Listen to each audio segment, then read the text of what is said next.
Oi, Pastor Marcos. Olá, membros da Gerando, queridos gerandinos.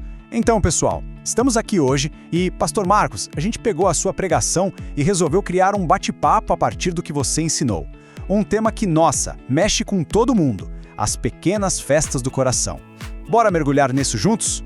E tudo começa com essa pergunta aí, né? Uma pergunta que o pastor lançou e que, uau, é bem direta. Será que às vezes não participamos de pequenas festas malditas dentro do nosso próprio coração?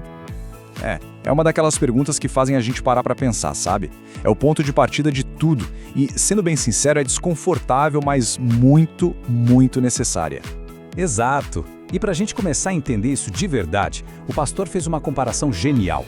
Pensa assim, de um lado a gente tem a festa pública, barulhenta, como aquela tal de beijo maldito que deu o que falar. É a festa que todo mundo vê. Mas do outro lado, aí que o negócio pega. Existem as festas que ninguém vê, as que rolam aqui dentro, no silêncio. E é sobre essas que a gente precisa conversar. Pois é, isso é fundamental. Porque a gente percebe que o problema de verdade não é a festa lá de fora.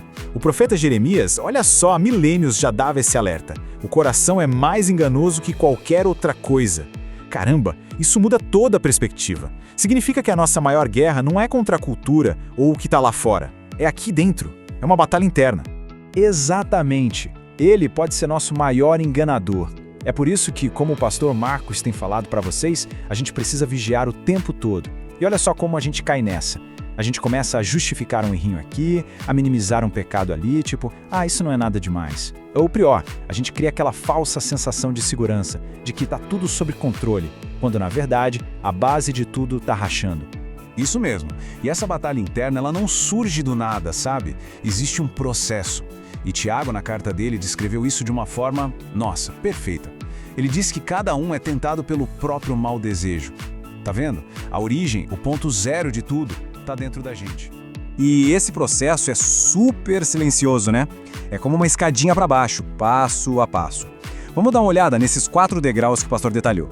Tudo começa com o desejo, que depois vira sedução, daí isso se concretiza como pecado e no fim da linha, a destruição. E o mais perigoso de tudo é que o primeiro degrau sempre parece tão pequeno, tão inofensivo. Vamos olhar esse primeiro degrau de perto, então, o desejo.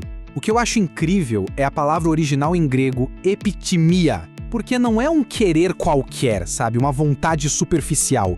Não, é um impulso que vem lá do fundo, um desejo profundo que nasce no coração. É literalmente a semente de todo o resto do processo. Pois é, e aí quando esse desejo nos pega, nos seduz, ele gera o pecado. A palavra em grego aqui é hamartia, e o significado literal é sensacional, errar o alvo. Eu amo essa definição, porque ela mostra que pecar não é só quebrar uma regra de uma lista, é sair do curso, é errar o alvo que Deus sonhou para a nossa vida. E qual é a consequência final dessa jornada toda? Destruição. Em grego, thanatos, morte. E aqui é super importante a gente entender que não estamos falando só da morte física, né? É a morte espiritual, é aquela ruptura no relacionamento com Deus. A palavra-chave aqui é separação. E essa separação afeta absolutamente tudo na vida. Beleza, até agora a gente falou da teoria, do processo. Foi meio denso, eu sei. Mas agora vamos trazer isso para o chão, para a nossa realidade. Como é que essas pequenas festas do coração aparecem no nosso dia a dia? Vamos ver uns exemplos bem práticos. Vamos lá, primeiro exemplo, e esse é pesado, a festa da impureza secreta. Gente, hoje em dia isso está em todo lugar. A pornografia, por exemplo, está literalmente a um clique. Mas não é só isso, são aquelas fantasias que a gente alimenta na cabeça, sabe? Aquelas conversas com segundas intenções no privado. Jesus já falava sobre isso, que a coisa toda começa no olhar, no coração. E para muita gente, essa é uma luta travada no silêncio, totalmente solitária. O segundo exemplo é um pouco mais sutil, mas igualmente perigoso. A festa da duplicidade espiritual. É aquela vida dupla que, como o pastor Marcos tem falado para vocês, é uma armadilha. Sabe aquela pessoa que no domingo, na igreja, levanta a mão, canta, parece a mais espiritual de todas. Mas aí chega a segunda-feira, no trabalho, na faculdade, a conversa é outra, o comportamento é outro. Tiago fala que quem vive assim é instável em tudo que faz. E o terceiro exemplo que a gente separou é a festa da embriaguez emocional. E quando a gente fala em embriaguez, não pense só em bebida alcoólica.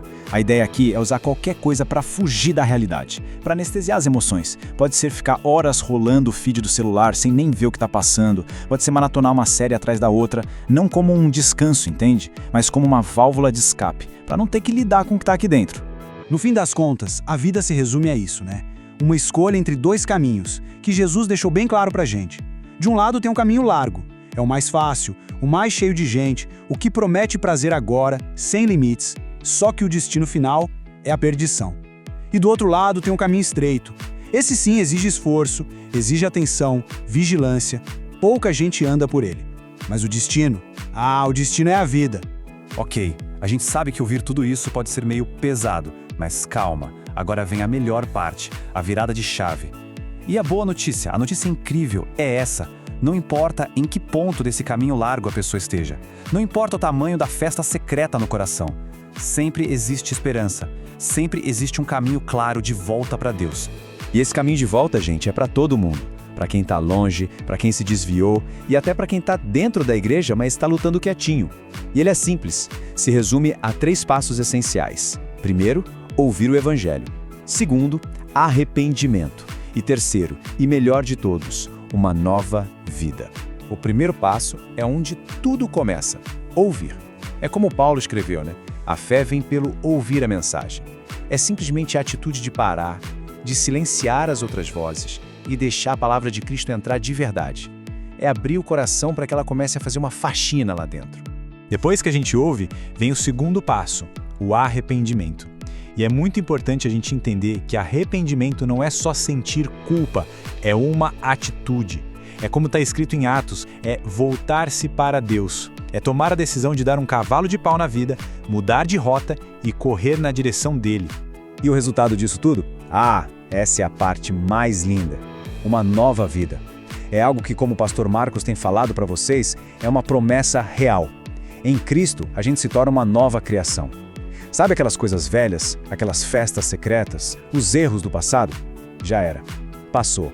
É um começo do zero. Não tem nada mais libertador que isso.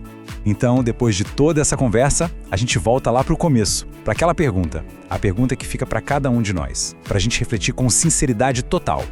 Existem pequenas festas malditas acontecendo dentro do meu coração? É um momento de pausa, de olhar para dentro, sem filtro. E se nessa hora de olhar para dentro, a resposta for sim? A mensagem final não é de condenação, não é de desespero. Pelo contrário, é de uma esperança gigantesca. Olha o que João diz: se confessarmos os nossos pecados, Ele é fiel e justo para perdoar e nos purificar de toda injustiça. A porta está sempre aberta, sempre. É isso, pastor querido. É isso, queridos gerandinos. Esperamos ter auxiliado. Abraços.